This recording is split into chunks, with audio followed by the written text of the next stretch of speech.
July 9th, 2006. Berlin's Olympiastadion. 69,000 fans. Millions around the globe glued to their screens.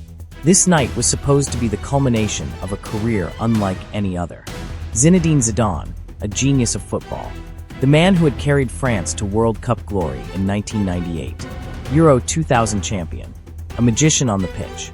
He was playing his final match. He had dominated the game for over a decade. The grace, the vision, the intelligence. Every touch carefully calculated, yet somehow magical. France looked to him not just for skill, but for leadership, for inspiration. This was meant to be a fairy tale ending. Instead, the football world would witness a drama that no script could predict. One headbutt, one red card, one moment of raw humanity would change how history remembered him. This is the story of how the king fell, and yet remained a legend.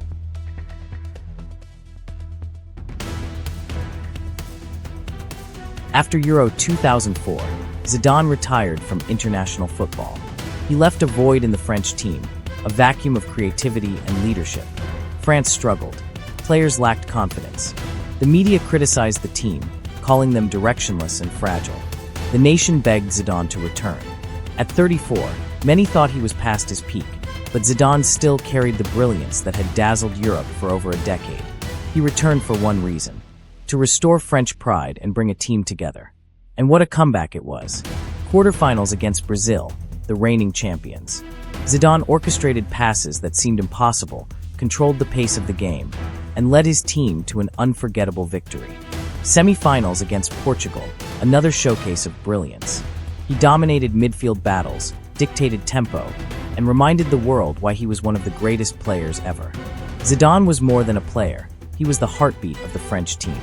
And now, in the final, he carried the hopes of a nation, the pressure of history, and the weight of his own legacy.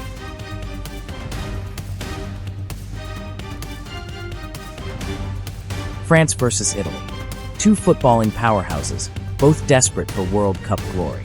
The stadium vibrated with tension. Every move was magnified. Every pass scrutinized. Early in the match, France was awarded a penalty. Zidane stepped forward, and in one audacious moment, he chipped the ball gently into the net. A PANENKA. The goalkeeper had no chance. The crowd erupted. The world gasped. 1-0 France. For a brief moment, it seemed like a perfect farewell, a storybook ending. But Italy would not be cowed. Marco Materazzi, the Italian defender known for his provocation, scored an equalizer. 1-1. The final became a psychological battlefield.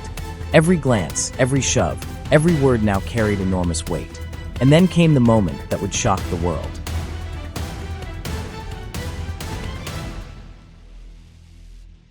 Extra time. 110th minute. Zidane and Materazzi faced off. The French captain, calm and focused until now, was confronted with words that cut deeper than any tackle. Materazzi insulted Zidane's sister, a deeply personal, sensitive subject. Zidane had faced racism, criticism, and immense pressure throughout his career, but attacks on family were untouchable. For Zidane, it wasn't just about the match. It was personal. It was emotional. It was raw. In that instant, the decades of stress, pressure, expectation, and personal history collided. The composed, disciplined genius was no longer in control. Seconds later, he made the decision that would define the 2006 World Cup and remain a global talking point for decades.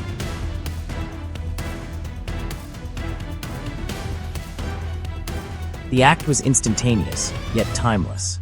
Zidane, the master of control and elegance, walked toward Materazzi and delivered a forceful headbutt to the chest. The stadium gasped. Cameras zoomed in. Time seemed to freeze. Materazzi fell to the ground. Zidane was motionless for a moment, processing what had just happened. Then the referee acted. A red card. Zidane's final act as a professional footballer was not a goal, a pass, or a triumph, but an act of pure emotion. Commentators were stunned. Fans were shocked. The football world was left divided. It was a moment of brilliance undone by human emotion, the kind of moment no replay could fully capture.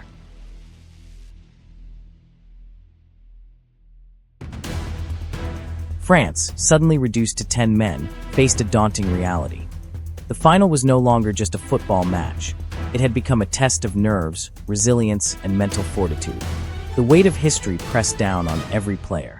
The stadium, once roaring with anticipation, now held a tense silence, broken only by the echo of Italian chants and the nervous shuffling of French players. Zidane's absence was monumental. The team's captain, their inspiration, their guiding force, was no longer on the pitch. His vision, his composure, his ability to orchestrate attacks was gone in an instant. Every player felt the vacuum he left behind, a silent reminder of what they had lost. Italy, sensing the shift, grew confident. Their goalkeeper, Gianluigi Buffon, rose to the occasion, becoming an almost impenetrable wall between France and victory. Each penalty kick became a duel not just of skill, but of willpower. France faltered under the immense pressure, their usual precision replaced by tension and doubt. The crowd held its collective breath, knowing a single miss could decide the fate of the World Cup. Italy triumphed, seizing the championship and leaving France to grapple with heartbreak. The stadium erupted with Italian jubilation, the roar of triumph echoing like thunder across Berlin, while French players stood frozen, processing the sting of defeat. Zidane, walking past the World Cup trophy for the last time, did so with a mixture of sorrow and reflection. The dream of a perfect farewell, of lifting the trophy one final time in triumph, was gone, stolen by a moment of human imperfection. Yet in this fall, there was something profoundly human. A story of courage under pressure, of leadership tested to its limits, and of a team forced to face the consequences of circumstance and emotion. For in that moment, football was more than a game. It was a mirror reflecting the vulnerability, the tension, and the fragility of even the greatest among us.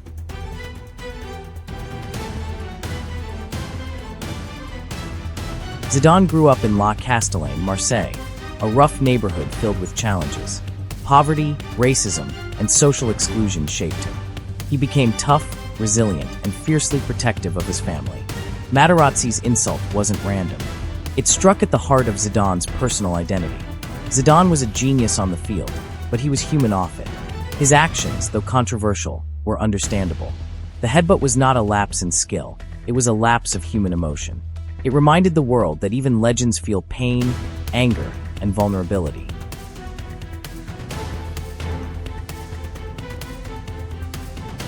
At first, Zidane's reputation suffered. Critics painted him as volatile, unprofessional, and reckless. Yet history would show a different story. Zidane's career cannot be defined by one moment. 1998 World Cup champion, Euro 2000 winner, Champions League victories with Real Madrid, Ballon d'Or winner, master of elegance and strategy. The world forgave him, because greatness is rarely flawless. And Zidane, in all his brilliance and human frailty, remains one of football's most unforgettable icons.